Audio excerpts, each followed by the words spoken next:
ज्यादा आशीष दे, इज्जत और जलाल परमेश्वर के अजीम नाम को, कादिर नाम को, क्योंकि हमारा परमेश्वर महाबल के महा शक्तिमान परमेश्वर है और उसकी स्तुति होती रहे और उसकी आराधना होती रहे और उसकी महिमा सदा होती रहे, क्योंकि वही सारी महिमा के, सारी आराधना के, सारी स्तुति के लायक है और उसके सिवा और कोई है ही नहीं। Hallelujah, praise the Lord. तो मेरे प्यारे भाइयों, मेरी प्यारी बहनों, आज जो परमेश्वर के चरणों में मैं आपको वचन देने को हूँ। परमेश्वर के वचन जो आज है आपके सामने शेयर करने को हूँ। जैसे कि मैंने आपको बताया कि मेरे पीछे जो आपको खूबसूरत एक सीनरी दिखाई दे रही है, ये वीडियो सीनरी है।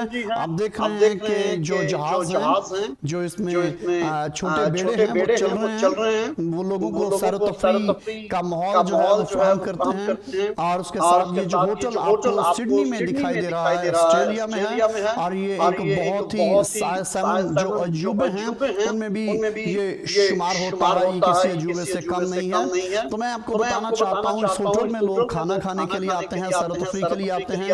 और आज जो परमेश्वर के वचनों में से मैं आपको बयान करने को हूँ, परमेश्वर के वचनों में से बताने को हूँ, जो हमारी आत्मिक खुराक है, जो हमारी रूहानी खुराक है, वो हम उसको एंजॉय करेंगे। Hallelujah, praise the Lord. तो बहुत से प्यारे भाइयों की, बहनों की जो हैं वो मुख्तलिफ क्वेश्चंस मुख्तलिफ टाइम में आते हैं कि पास्टर हमारी प्रार्थनाओं का उत्तर क्यों नहीं आता? हमारी प्रार्थनाओं का उत्तर आता है तो वो देर से क्यों आता है, हमें क्यों मिलता है? तो आज इस एक बहुत बड़ा रीजन है, बहुत बड़ा रीजन है जिसको मैं आपके साथ आज शेयर करने को कि हमारी प्रार्थनाएं रुकती क्यों हैं, हमारी प्रार्थनाओं में प्रॉब्लम्स क्रिएट कैसे होती हैं, हमारी प्रार्थनाओं का गला घोंटने वाला कौन है, हमारी प्रार्थनाओं का उत्तर हमें सही मायनों में मिलता क्यों नहीं है, हमें इस बात को जानना है। आमीन, हालेलुया। तो ये इससे पहले कि मैं परमेश्वर के वचनों को आपके सामने रखूं, मैं दरख्वास्त करूंगा हमारे साथ हमारी प्यारी बहन साशी हैं ऑस्ट्रेलिया से। मैं विनती करूंगा प्यारी बहन साशी से कि वो परमेश्वर के वचनों के लिए प्रार्थना करें और सारी कलीसिया के लिए। जी बहन साशी।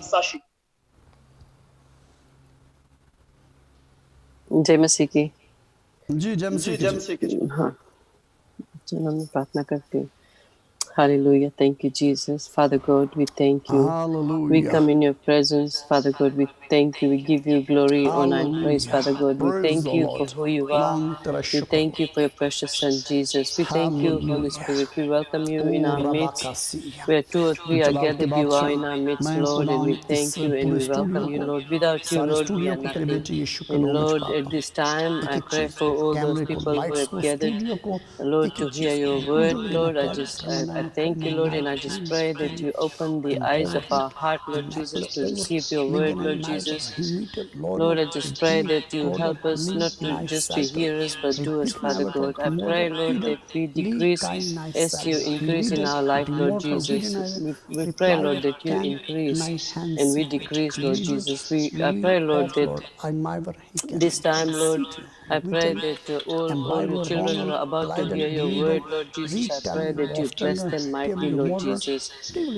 Whatever their prayer needs are, Lord Jesus, I pray that even before we bring our prayer needs unto you, Lord Jesus, you already know what we need, Lord Jesus. You know our needs, Lord Jesus, and I thank you, Lord, that you have already answered our prayers, Lord Jesus. I pray that we believe and we receive your word, Lord Jesus. We receive the answered prayers, Lord Jesus. I thank you for Jesus Call for All Nation Ministry, Lord Jesus, and all those who are involved in this ministry, Lord Jesus, all your children, Lord, all the members, Lord Jesus, all those who are going to hear your word tonight, Lord Jesus. I pray that you bless them mightily, Lord Jesus, that you help each one of us to grow, Lord Jesus, unto you, and help us, Lord Jesus, to help your children, Lord Jesus. For all those who are in need, Lord Jesus, I bring them unto you, Lord Jesus, because you are the only answer, Lord Jesus. There is none like you, Lord. You are the King of Kings and the Lord of Lords.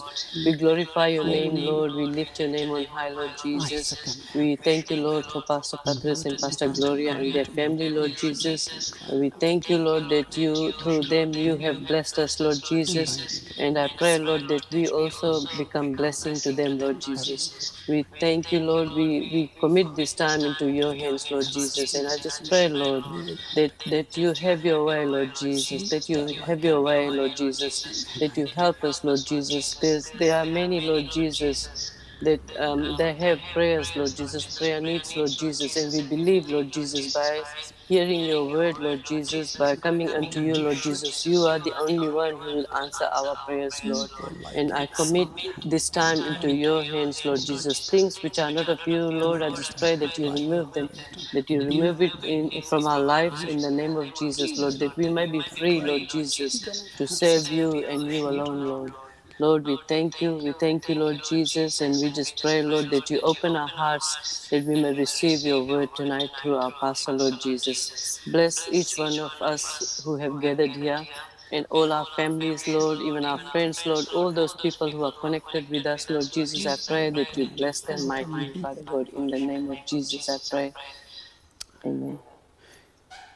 जी आमीन। Thank you प्यारी बहन साशिव, परमेश्वर आपको बहुत आशीष दे। और मेरे प्यारे भाई और मेरी प्यारी बहनों, तो मैं बात कर रहा था आपके साथ परमेश्वर के वचनों को जो आज हम सुनने को हैं, जो परमेश्वर मुझे और आपको देने को है। इससे पहले कि मैं उसका आगाज करूं, मैं आपको बताना चाहता हूं हमारे साथ सोनाक्षी नाम की एक बहन है, और वो बहुत कम जो हैं वो, क्योंकि हमारे साथ जूम पर शामिल नहीं होती, मगर उनकी मुझे कॉल आई और उन्होंने कहा पास्टर काफ़ी देर पहले आपने जो था वो इसी मौजू पर जो थे वचन दिए थे, और मैं इन वचनों को लगातार सुनती रही। और ये था कि मेरी जो बड़ी बहू थी, मेरी बड़ी बहू, वो लगातार मेरे साथ प्रॉब्लम करती थी, और उसकी जो माता थी वो उसको मेरे खिलाफ भड़काती थी, और वो बहुत कुछ ऐसा करती थी। वो मुझे प्रार्थना नहीं करने देती थी। उसको पता होता था जो मेरा प्रार्थना का टाइम होता, वो ऊंची से जो थी वो फिल्मी गाने लगा देती, और वो जोर जोर से चीज़ों को आगे पीछे करती, और मुझे वो बहुत ही डिस्टर्ब किया करती थी। और वो कहती मेरा दिल इतना सख्त हो चुका था उसके लिए, इतना सख्त हो चुका था उसकी माता के लिए और अपने बेटे के लिए भी, क्योंकि मेरा बेटा मेरी नहीं सुनता था, वो उसकी बात को ज़्यादा फेवर करता था। और मेरा दिल बहुत दुखी था कि परमेश्वर, मैं आपसे प्यार करती हूँ, मैंने अपना जीवन आपको दिया है, तो मेरे साथ ये समस्या क्यों हो रही है, मेरे साथ ये समस्या क्यों बन पा रही है। तो कहती है कि मेरा दिल इतना दुखी था कि एक दिन मैंने कहा कि परमेश्वर मैं तेरे पास आ रही हूँ, मगर मुझे किसी ताकत ने रोका कि नहीं, तुझे ये काम नहीं करना। तो कहती है कि उन्हीं दिनों में ऐसा था कि मेरी एक खातून के साथ मुलाकात हुई, तो वो भी उसी चर्च में जाती थी जिस चर्च में मैं जाती थी। तो उसने मुझे बताया, उसने कहा कि तू यूट्यूब पर जो है पास्टर पतरस मसीह का सरमन क्यों नहीं सुनती, और वो प्रार्थना भी करता है, तेल पानी पर प्रार्थना करेगा और ये तेरी समस्या सारी ख़त्म हो जाएगी। तो वो कहती है कि मेरे इतनी शदीद दर्द होती थी मेरे पूरे शरीर के अंदर, मेरे जोड़ों में दर्दें होती थी, और मैं बहुत खुद भी प्रार्थना करती थी, उपवास करती थी, फास्टिंग करती थी, मगर इसके बावजूद वो तकलीफ मेरी जीवन से नहीं जा रही थी। और कहती है 3 साल लगातार मैंने उस समस्या का सामना किया। और कहती है पास्टर, जैसे ही मैंने आपके इस वचन को सुना कि मुआफ़ किया करो ताकि तुम्हें भी मुआफ़ किया जाए, तो कहती है कि मैं लगातार उस वचन को सुनती थी, आपकी प्रार्थना सुनती थी। और कहती है कि एक दिन ऐसा हुआ जब मैंने अपने हृदय को खाली कर दिया, मैंने दिल से अपनी बहू को मुआफ़ किया, मैंने दिल से उसको मुआफ़ कर दिया, उसकी माता को मुआफ़ कर दिया।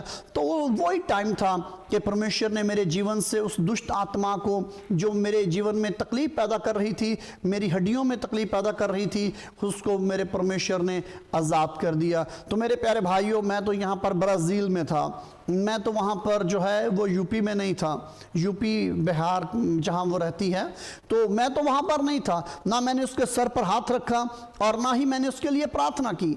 और उसने मुझे कहा कि पास्टर, मैं आपकी प्रार्थना सुन रही थी, जो वचन आप दे रहे थे उन वचनों को मैंने रिसीव किया, उन वचनों को मैंने कबूल किया। तो मेरे जीवन में उसी वक्त जो है परमेश्वर ने चमत्कार किया। तो मेरे प्यारे भाइयों, मेरी प्यारी बहनों, ये जो है ये लाइव रिकॉर्डिंग हो रही है, तो प्लीज़ बराए करम आप अपने माइक को मत खोलिएगा, अपने माइक को बंद रखिएगा, ताकि आपका शोर जो है आपकी ओर से वो रिकॉर्डिंग में ना आ सके। Thank you. जी। और एक और मैं आपको बताना चाहता हूँ, एक प्यारी बहन है, उनका नाम नजमा था, और वो भी तकरीबन 7 साल से मेरे प्यारे भाइयों, मेरी प्यारी बहनों, उनको जो था वो अर्थराइटिस था, पूर जोड़ों की दर्दें थी। और वो कहती हैं कि मेरी उंगलियों में इस कदर ट्राटें निकलती थी मेरे हाथों में से और मेरे घुटनों में से कि मैं बता नहीं सकती। कहती हैं कि सम टाइम मैं इस कदर रोती थी, रोया करती थी उस तकलीफ से। तो जब उन्होंने मुझे पहली मर्तबा प्रार्थना के लिए बोला, प्रेयर के लिए बोला, तो उनके लिए मैं प्रेयर तो कर रहा था, मगर ये था कि उनको हीलिंग नहीं मिल पा रही थी, हील नहीं हो रही थी वो। एक दिन मैंने कहा प्यारी बहन, ये हो ही नहीं सकता, हमारे प्रभु यीशु के नाम में इस कदर समर्थ है, इस कदर समर्थ है, उसके लहू में इस कदर समर्थ है कि ये दर्द, ये तकलीफ, ये बीमारी आपके शरीर में रह नहीं सकती। इसका कोई ना कोई रीजन है। आप कहते हो मैं बहुत प्रार्थना करती हूं, आप कहते हो मैं उपवास करती हूं, आप कहते हो मैं बहुत से जो प्रभु के दास हैं मेरे लिए प्रार्थना करते हैं, मेरा अपना दामाद पास्टर है, वो भी पादरी है, सेवक है, दास है, तो ये कैसे हो सकता है? नहीं, कुछ है, कहीं ना कहीं कुछ है जो आपको तकलीफ दे रहा है। तो मैंने फिर परमेश्वर के वचनों में से जब उनके साथ शेयर किया तो उन्होंने इस बात का इकरार किया। उन्होंने कहा, जी पास्टर, वाकई ही मेरे जीवन में ये प्रॉब्लम है, क्योंकि मैं अपने दामाद को माफ़ नहीं कर पा रही, मेरा उसके साथ एक नाराज़गी चल रही थी और मेरे उस पूरे परिवार के साथ, और मेरा दिल बहुत दुखी था कि वो सब मिलकर मेरी बेटी को बहुत तकलीफ दे रहे थे। और वो कहती है कि जिस दिन ये हमारी लास्ट फाइट हुई है, उसी रात को जो है वो दुष्ट आत्मा ने मुझे जकड़ लिया, और मैं आपको बता नहीं सकती कि मैं किस तकलीफ में हूं। तो मैंने उसे कहा, मेरी प्यारी बहन, अभी मैं आपके लिए प्रार्थना नहीं करूंगा, अभी मैं आपको प्रभु के वचन सुनाऊंगा। और मेरे प्यारे भाइयों, मेरी प्यारी बहनों, मैं उसके लिए प्रार्थना नहीं की उस दिन। जब उसने मुझे फ़ोन किया तो तकरीबन पाकिस्तान के अंदर जो टाइम था वो 5, साढ़े 5 का टाइम होगा, और मेरे पास वो मॉर्निंग का टाइम था। और जैसे ही मैं परमेश्वर के वचन उसको सुना रहा था, वो वचनों को सुन पा रही थी, और सुनते सुनते ही उसने रोना शुरू कर दिया। तो मैंने कहा, क्या हुआ बहन, खैर है? आपके दामाद का फ़ोन तो नहीं आ गया? कहती है, नहीं पास्टर, मेरे हाथों से दर्द ख़त्म हो गई है, मेरे कंधों से दर्द ख़त्म, मेरी गर्दन से दर्द खत्म हो गई है, और मैं तो इसलिए रो रही हूं कि परमेश्वर ने, प्रभु यीशु ने जो है वो मेरे जीवन में चमत्कार किया है। क्योंकि हमारा परमेश्वर क्या है जी? चमत्कारी परमेश्वर है। Hallelujah, praise the Lord. मेरे प्यारे भाइयों, मेरी प्यारी बहनों, चमत्कार उस वक्त होता है जब हम परमेश्वर के वचनों को रिसीव करते हैं, परमेश्वर के वचनों को कबूल करते हैं, तब हमारे जीवन में चमत्कार होता है। हालेलुया, क्योंकि हमारा प्रभु यीशु जो है वो दया का सागर है। तो आइए उस परमेश्वर के लिए उसकी आराधना कीजिए, उसकी स्तुति कीजिए और उसकी महिमा करते हैं। Hallelujah, praise the Lord. तो आइए उसकी महिमा करते हैं जी। महिमा हो तेरी,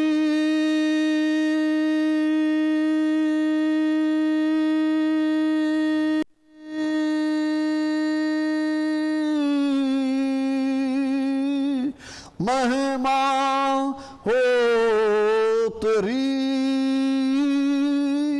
महिमा हो तेरी, यीशु अल मसीह। हालेलुया, यीशु अल मसीह। बोलो सारे, यीशु अल मसीह। Hallelujah, praise the Lord. तो मेरे प्यारे भाइयों, मेरी प्यारी बहनों, हमें प्रभु यीशु की महिमा करनी है, अपने सच्चे बादशाह की स्तुति करनी है और उसी की आराधना करनी है। Hallelujah, praise the Lord. Hallelujah. जी आइए तो मेरे साथ जल्दी से निकालिएगा प्रभु के वचनों में से, प्लीज जल्दी कीजिएगा।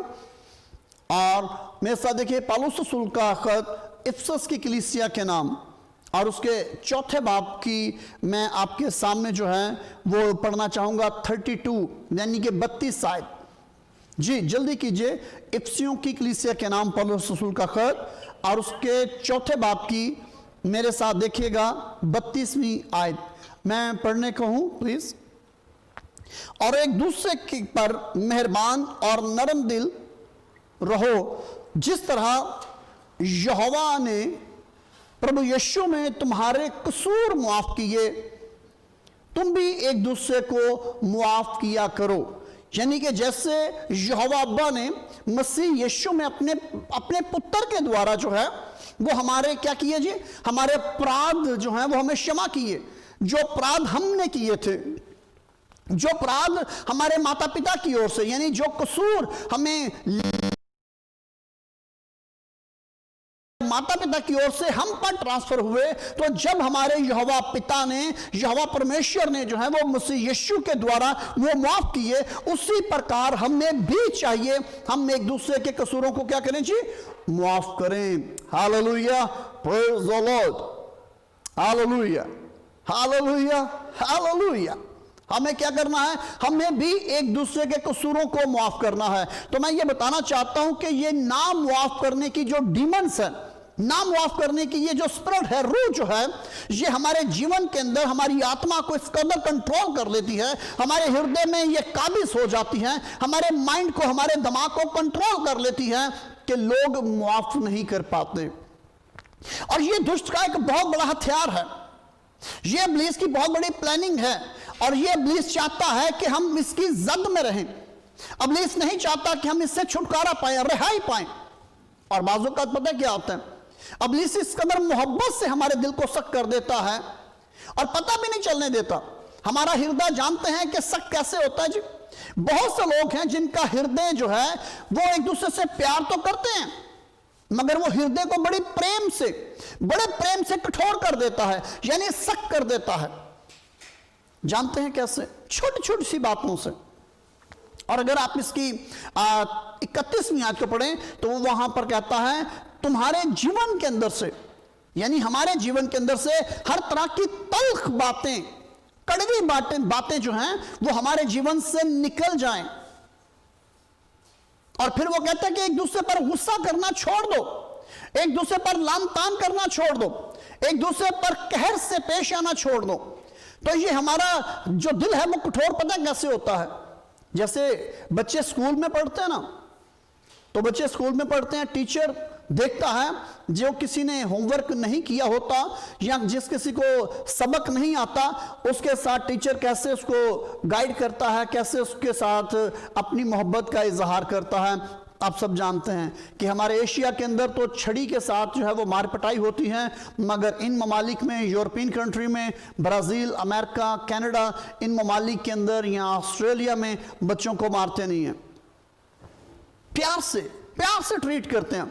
मगर हमारे एशियन कल्चर जो है, जब तक बच्चों को जो है वो जो टीचर हैं वो अपना कहर नहीं निकाल लेते बच्चों के ऊपर, बच्चों को छोड़ते नहीं हैं। तो मेरे प्यारे भाइयों, मेरी प्यारी बहनों, गौरतलब जो बात है वो मेरे और आपके लिए ये है, हमने अपने जीवन में देखना है कि हमारा दिल कठोर कैसे हो रहा है, हमारा हृदय सख्त कैसे हो रहा है। जब आपका दिल सख्त होता है ना, किसी के लिए भी, वो कोई भी व्यक्ति हो सकता है, वो कोई भी शख्सियत हो सकती है, वो आपका परिवार का कोई भी सदस्य हो सकता है, जब शरीर आपके हृदय को कठोर कर देता है, सख्त कर देता है, तो याद रखिए वही टाइम होता है कि आप अपने ऊपर जो है वो एक लानत को ले लेते हो, यानी कि एक ऐसा जो है शाप हमारे ऊपर आ जाता है, लानत जो है वो हमारे जीवन के ऊपर आ जाती है और हम उससे आजादी हासिल नहीं कर पाते। लोग जो है उससे छुटकारा नहीं पाते, आजादी हासिल नहीं कर पाते उससे। जानते हैं क्यों? क्योंकि यही इब्लीस की प्लानिंग है, यही इब्लीस का बहुत बड़ा मंसूबा है कि वो हमारे जीवन को कंट्रोल करे, हमारे माइंड को कंट्रोल करे, हमारी स्पिरिट को कंट्रोल करे। और वो कैसे करता है? हमारे जीवन के अंदर वो पैदा कर देता है। क्या पैदा करता है जी?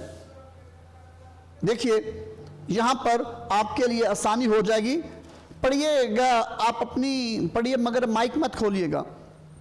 देखें, अगर आप उसकी इन बातों से पहले जो हमारे जीवन के अंदर तब्दीली आती है वो है पवित्र आत्मा का रंजीदा हो जाना। पवित्र आत्मा जो है वो पीड़ित हो जाता है, क्योंकि पवित्र आत्मा नहीं चाहता कि हम अपने हृदय को सख्त करें, हम अपने हृदय को कठोर करें। और हृदय कठोर मुख्तलिफ हालतों में होता है। जैसे देखें, बाज़ औक़ात ऐसा होता है कि घर में बातचीत चल रही होती है ना, बाजुबात होता है कि सास ससुर किसी और टॉपिक पर बात कर रहे होते हैं, मगर बहू क्या कहती है, बहू फौरन अपनी माँ को फोन लगाएगी, अपनी बहन को फोन लगाएगी और वो कहेगी ये मुझे, मेरी सास जो है वो लगा लगा कर मुझे बातें कर रही है।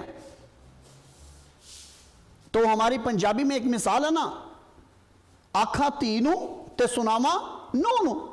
और वो क्या होता है, बहुत मर्तबा क्या होता है कि पॉजिटिव चीजों को लोग जो है वो नेगेटिव ओर ले जाते हैं।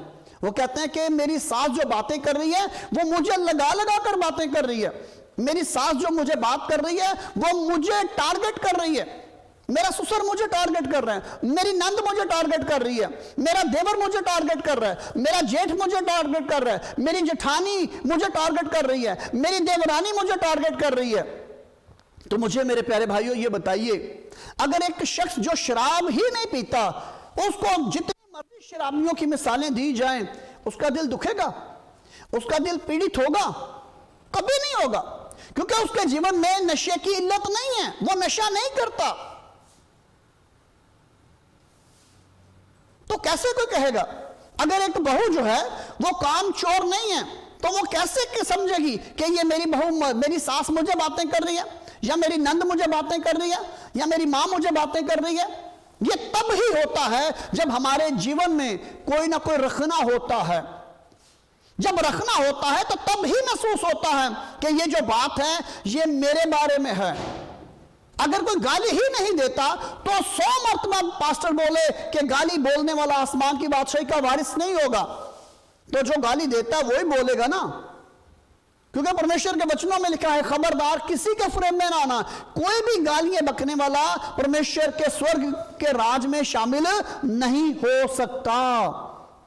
मेरे भाइयों, मेरी प्यारी बहनों, जो चीज हमारे जीवन में है ही नहीं वो कैसे हम बोलेंगे कि मेरी माता ने मुझे बात कही है, मेरी सास ने मुझे बात कही है, मेरे भाई ने मेरे बारे में बोला है, मेरी बहन ने मेरे बारे में बोला है।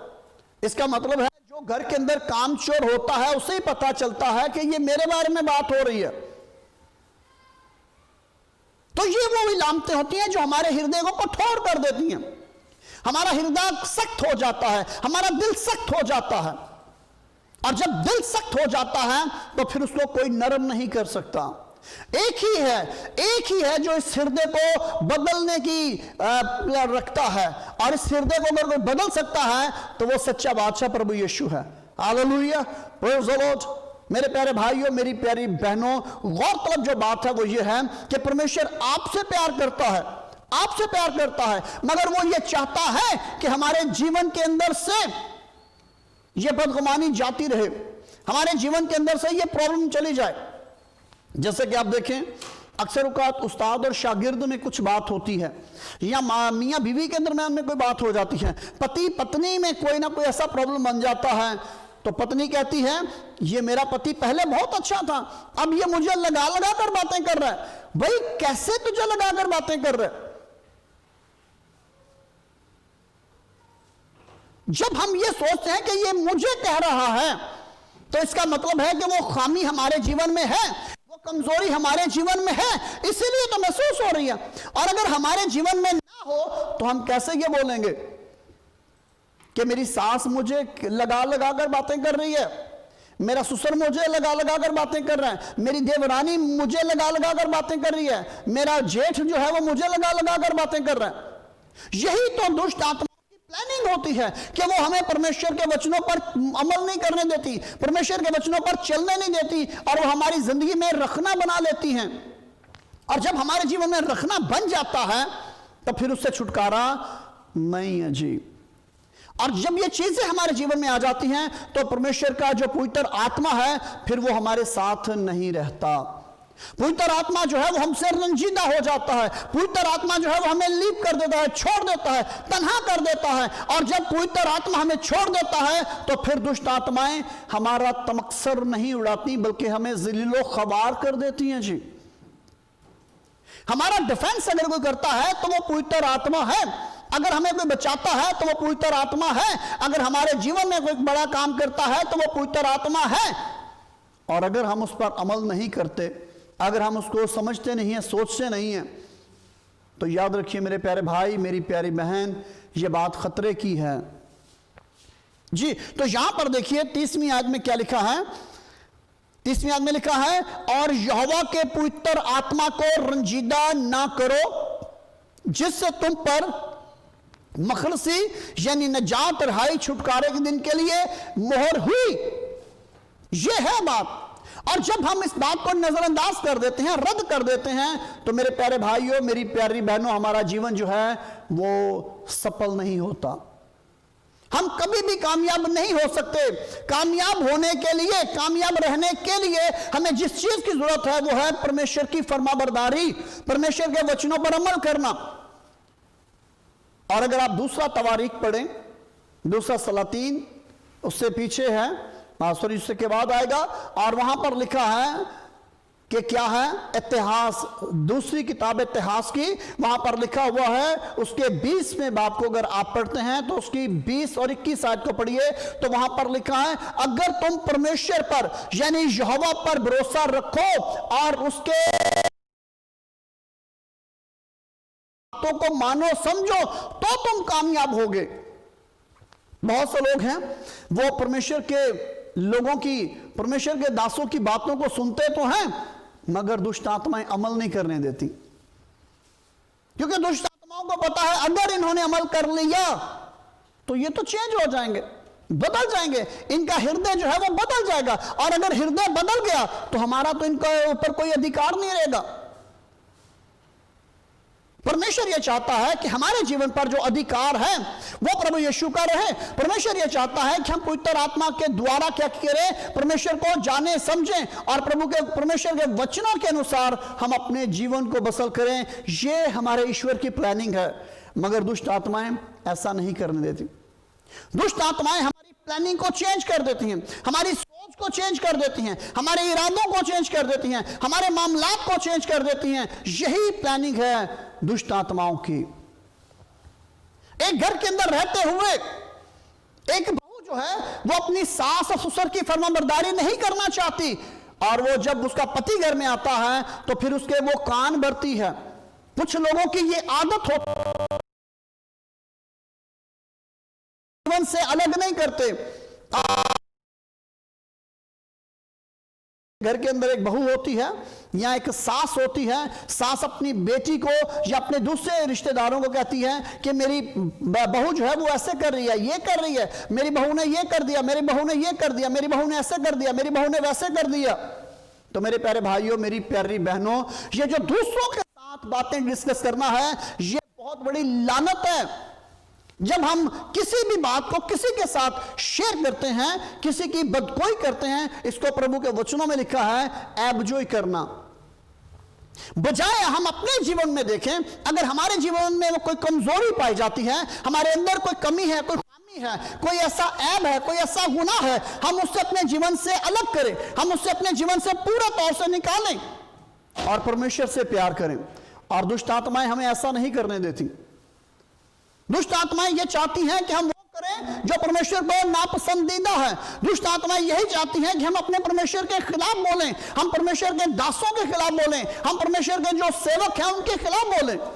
और याद रखें, ये जो दर्दें शरीर के अंदर आती हैं ये एक बहुत बड़ी डीमंस है।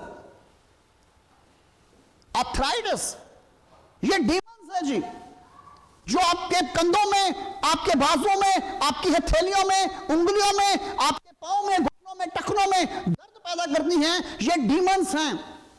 जो आपकी सांस को रोक लेती हैं, ये डीमंस हैं। और ये डीमंस तब आती हैं जब आपका हृदय सख्त हो जाता है और आपके हृदय में पवित्र आत्मा नहीं होता, आपके हृदय में परमेश्वर की मौजूदगी नहीं होती, आपके हृदय में परमेश्वर के जो है वो अहकाम नहीं होते, यानी परमेश्वर के आदेश नहीं होते जी।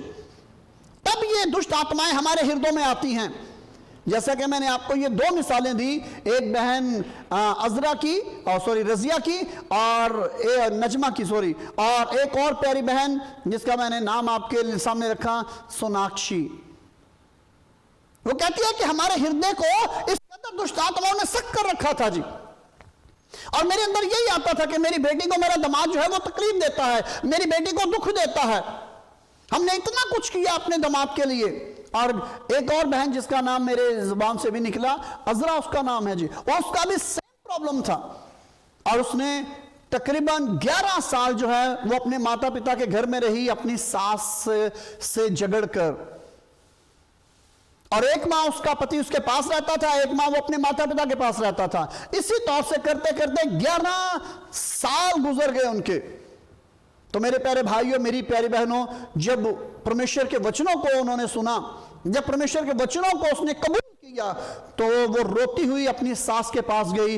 उसने बिल्कुल कहती है, पास्टर मैंने फोन भी नहीं किया, मैं सीधी गई अपनी सास के पास और मैंने उसके घुटनों में बैठकर रोई। मैंने कहा मुझे माफ कीजिए, मैं नहीं समझ रही थी मेरे साथ क्या हो रहा है। मेरा दिल, मेरा कंट्रोल कोई और कर रहा था, मेरा माइंड कोई और कंट्रोल कर रहा था, और मेरा दिल यही करता था कि मैं आपको मार दूं, अपने ससुर को मार दूं, इस घर को आग लगा दूं। और शायद अगर मैं अपने घर ना जाती, अगर मुझे परमेश्वर यहां से कुछ देर के लिए ना निकालता, तो मैं कोई ऐसा गलत कदम उठा देती जो हम सब के लिए बुरा होता। मगर अब मैं आपको छोड़कर नहीं जाऊंगी। जैसे मैं अपनी मां की शक्ति को कबूल करती हूं, आप भी मेरी मां हो अब से। तो मेरी प्यारी बहनों, मेरी प्यारी बेटियों, अगर आपको अपनी सास से शिकायत है, अगर आपको अपनी नंदों से शिकायत है, तो आप बैठकर बातचीत करें उनके साथ। बातचीत हर बात का हल है, हर समस्या का हल जो है वो बातचीत है। मेरी जो बुजुर्ग माएँ हैं, जिनकी बहुएं हैं, मैं उनसे विनती करता हूं कि आप अपनी बहुओं के साथ बैठकर बातचीत कीजिए, प्यार से, प्रभु के वचनों के अनुसार। आप उनको बताइए कि परमेश्वर के वचन क्या कहते हैं, और जब आप परमेश्वर के वचनों के अनुसार बातचीत करोगे तो उसका हल आपको मिलेगा। और आप देखिएगा कि आपका परिवार कैसे जो है वो खुशमंगल होगा, किस कदर जो है परमेश्वर की जो वरदान है वो आपके जीवन में, आपके परिवार में काम करेंगे। आमीन, हालेलुया, प्रेज़ द लॉर्ड। और देखिए आगे लिखा है कि पवित्र आत्मा को रंजीदा मत करो, और उसके साथ क्या जी लिखा है, और हर तरह के कड़वे शब्द जो हमारी जुबान से निकलते हैं, किसी के लिए भी कड़वे शब्द जो किसी को दुख देते हैं जी, उनका इस्तेमाल करना कम कीजिए। कड़वे शब्दों का इस्तेमाल मत कीजिए। कड़वे शब्द लोग बोलते हैं बाज़-औक़ात अपनी माता के साथ, अपने पिता के साथ, अपने छोटे बड़े का लिहाज नहीं करते। तो मेरे प्यारे भाइयों, मेरी प्यारी बहनों, परमेश्वर जो है वो आपके जीवन को पूरे तौर से बदलना चाहता है। परमेश्वर आपके जीवन में अद्भुत काम करना चाहता है। बहुत से लोगों का बिजनेस इसलिए ठप हो जाता है क्योंकि उनकी जुबान में मिठास नहीं होती, वो दूसरों को माफ नहीं करते, दूसरों से प्यार नहीं करते, प्रेम नहीं करते, जिसकी वजह से क्या होता है कि उनका सत्यानाश हो जाता है बिजनेस का। बहुत से लोगों की जॉब इसलिए छूट जाती हैं क्योंकि उनकी जुबान में मिठास नहीं होती, वो बर्दाश्त नहीं करते। यही समस्या होती है कि आपके जीवन में प्रॉब्लम बनती हैं।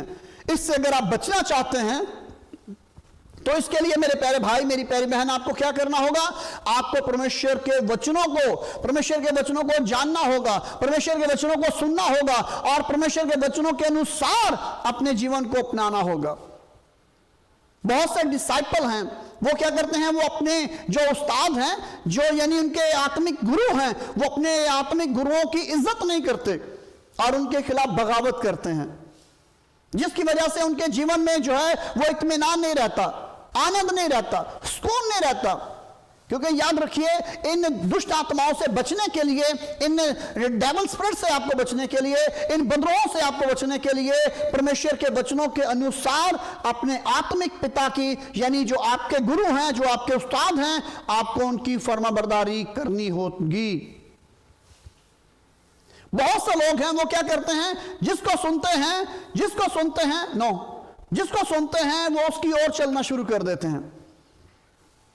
इसको सुना तो जी ये मेरा आत्मिक गुरु है, इसको सुना जी ये मेरा आत्मिक गुरु है, उसको सुना जी वो मेरा आत्मिक गुरु है। जब तक हम अपनी जगहों पर ठीक अपना पैंतरा ठीक नहीं करते, अपने कदमों पर खड़े नहीं होते, यानी हमारे जीवन में मुस्तकिल मिजाजी नहीं आती, तब तक हम परमेश्वर को नहीं जान सकते जी।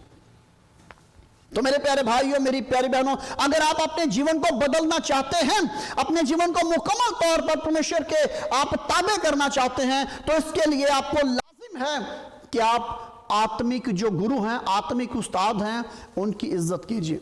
मत देखें कि वो आप में उम्र में छोटा है, वो आपसे 15 साल छोटा है, वो आपसे 10 साल छोटा है, वो आपसे 5 साल छोटा है, या वो आपका हम उम्र है। या वो आपसे वो कई गुना छोटा है, तो मैं इसको कैसे अपना आत्मिक गुरु मानूं?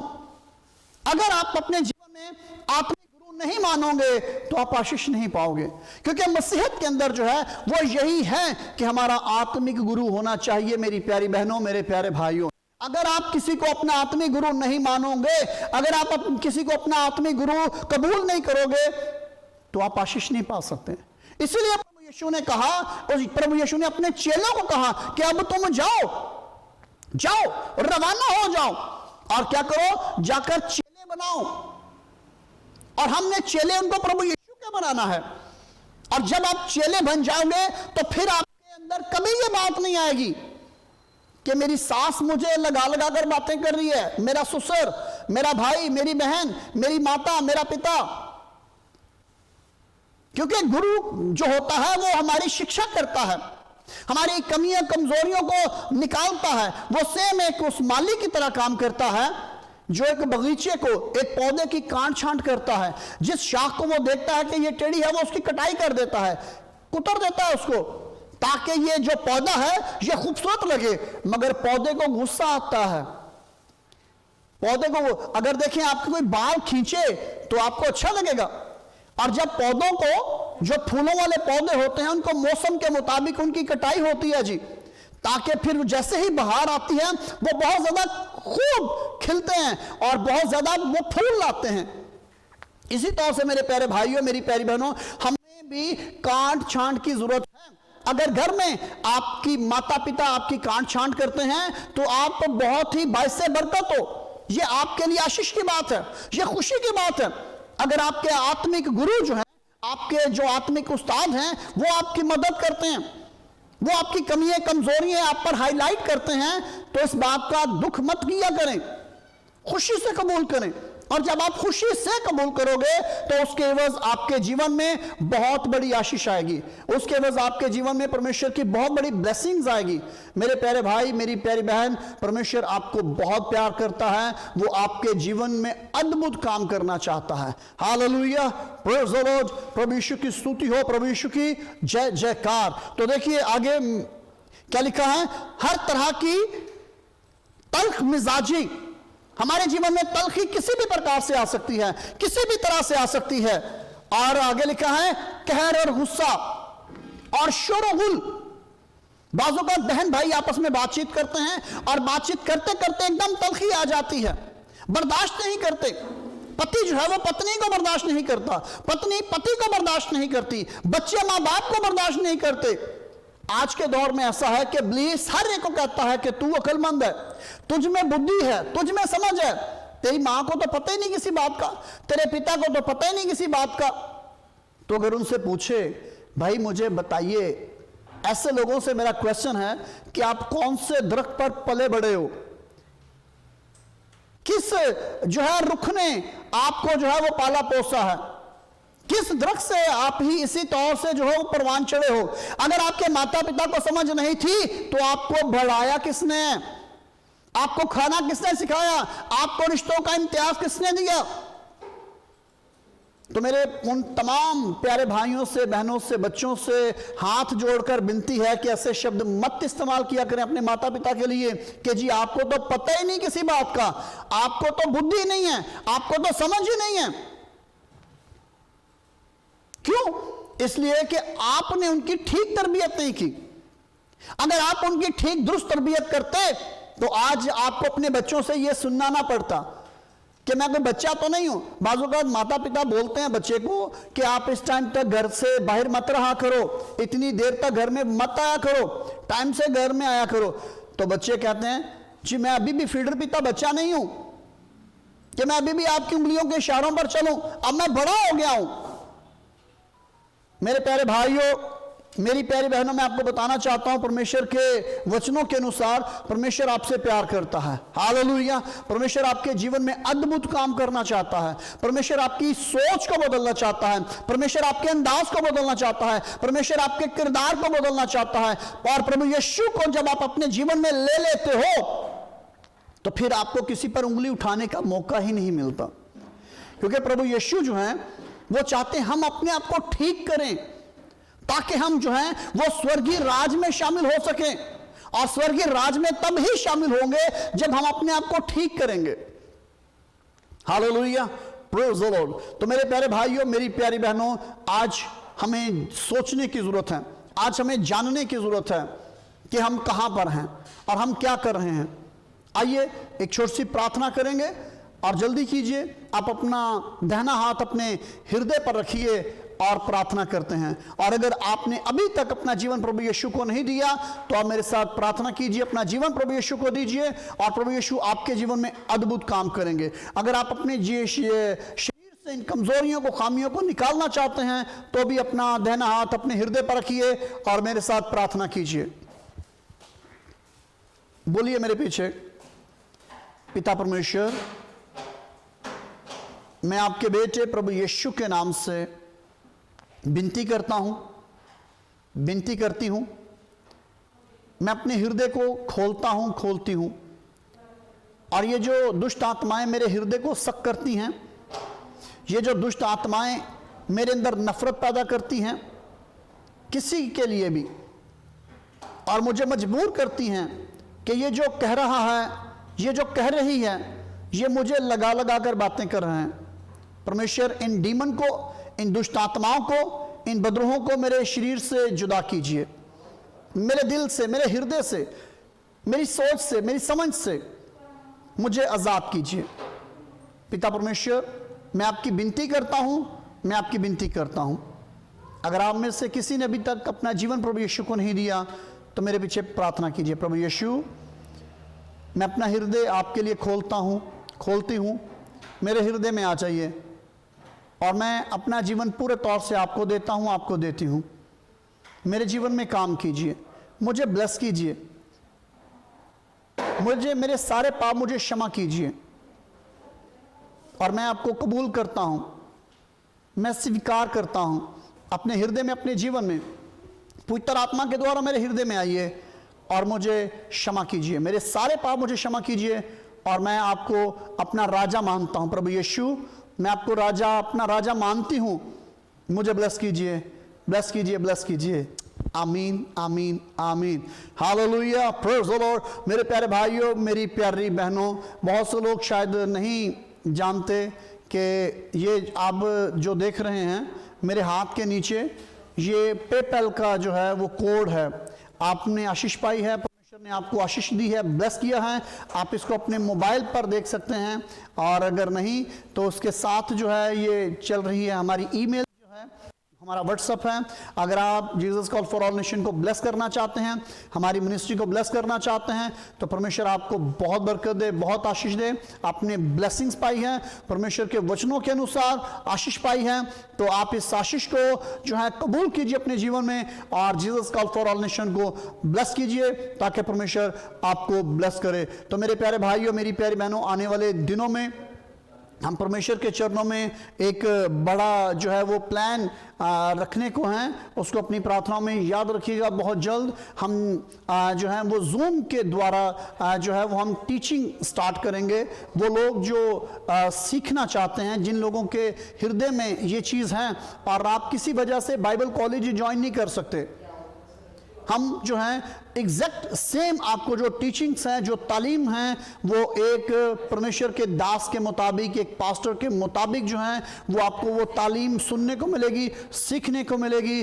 और बहुत जल्द जो है हम एक छोटे से बाइबल जो है वो कॉलेज को प्लान कर रहे हैं। इसको अपनी प्रार्थनाओं में याद रखिए, क्योंकि बहुत से लोग चाहते हैं और हम प्रॉपर जो है वो इसकी क्लासेस जो हैं वो हम जूम पर शुरू करेंगे। तो इसको अपनी प्रार्थनाओं में याद रखिएगा, ये एक बहुत बड़ी जिम्मेदारी है।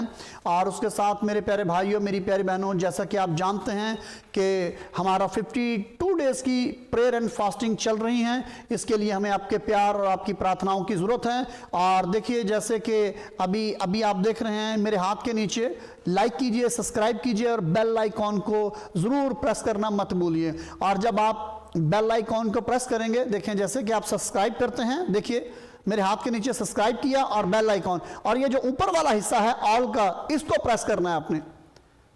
ओके, पुफावो आबरीद बा नोवो जी, देखिएगा इस हिस्सा को,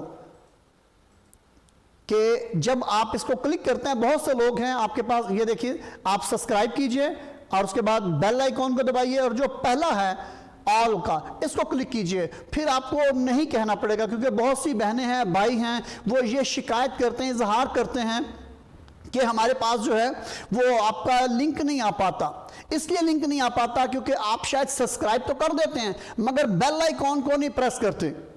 बेल आइकॉन को प्रेस कीजिए और उसके ऊपर जो ऑल का है आपने उसको पुश करना नहीं भूलना। जब वो ऑल को करेंगे तो फिर जो है वो आपको हमारा नोटिफिकेशन मिलेगा, यानी हमारी हर वीडियो जो है वो आपके पास आएगी। भाई वॉलिस ने दोबारा प्ले किया है, आप दोबारा उसको देख सकते हैं। सी नोवू, अब देखिए कि जब जैसे ही मेजमू तूदू बेल आइकॉन तूदू, जी देखिए दोबारा आपके सामने देखें स्क्रीन पर चल रहा है। सब्सक्राइब कीजिए, बेल आइकॉन को, ये ऑल का जो है ना, जब तक आप ऑल का प्रेस नहीं करेंगे आप हमारे साथ यूनाइट नहीं हो सकते, कनेक्ट नहीं हो सकते।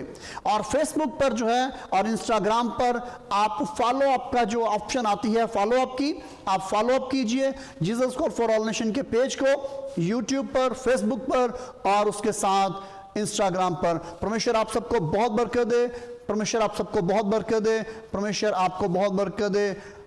तो मेरे प्यारे भाइयों, मेरी प्यारी बहनों, आपके साथ मुलाकात होगी हमारी कल, यानी कि कल जो है हम YouTube पर और Facebook पर जो है वो हम लाइव होंगे।